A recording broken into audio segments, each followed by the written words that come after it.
A 24 años del tomatazo en Fraile Pintado. Año 1997 se realiza como protesta el primer tomatazo en la historia de Fraile Pintado, Jujuy, capital del tomate. El olor de la fruta descompuesta se podía sentir en toda la ciudad. Llevaron días poder limpiar las calles y veredas afectadas.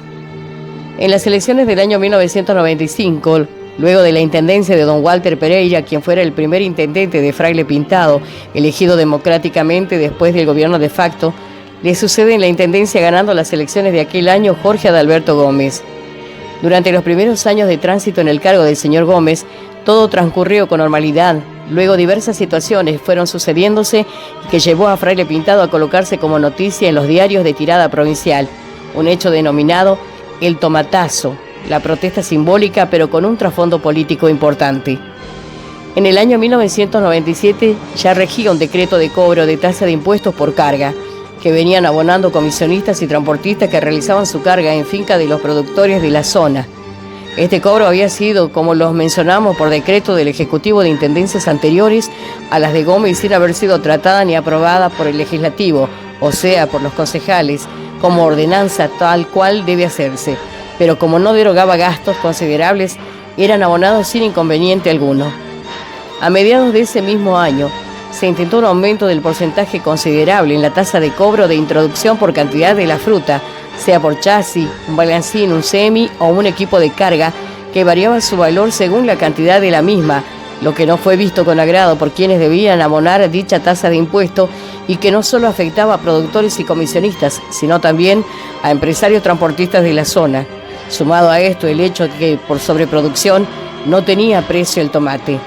Esto generó un grave conflicto entre las partes afectadas y el municipio. En vano intercedió el cuerpo deliberativo, estando como presidente en ese entonces el concejal con mandato cumplido Ernesto Alfredo Toray. Se realizaron un par de reuniones, pero sin llegar a ningún entendimiento. Fue entonces que una mañana de julio se convocaron productores, transportistas y empresarios de la ciudad vinculados a la tarea a realizar el primer tomatazo en la historia de Fraile Pintado.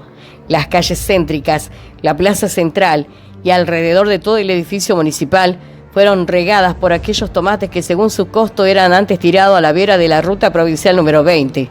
Llegaron tractores cargados de cajones, camionetas y hasta cajones cargados a hombro por vecinos que vaciaron sobre veredas y asfalto.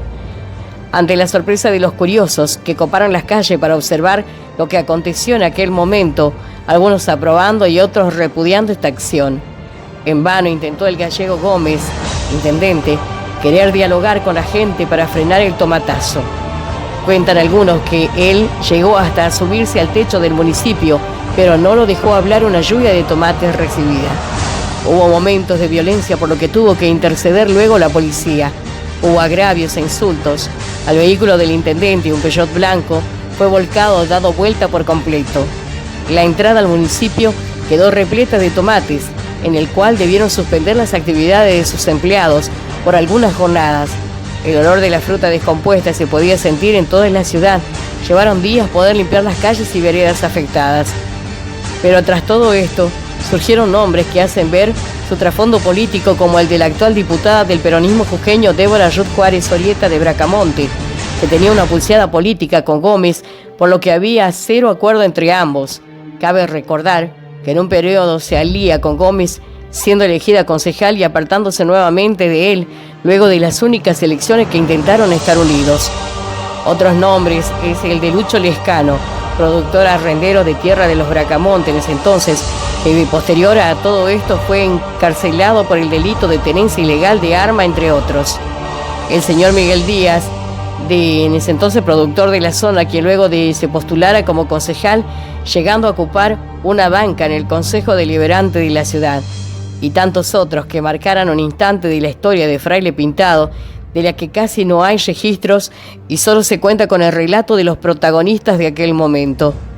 El conflicto llegó a su fin con la caída del decreto en cuestión y no volvió a cobrarse lo que se llamó en ese momento la tasa de cobro de introducción por cantidad de cajones de fruta.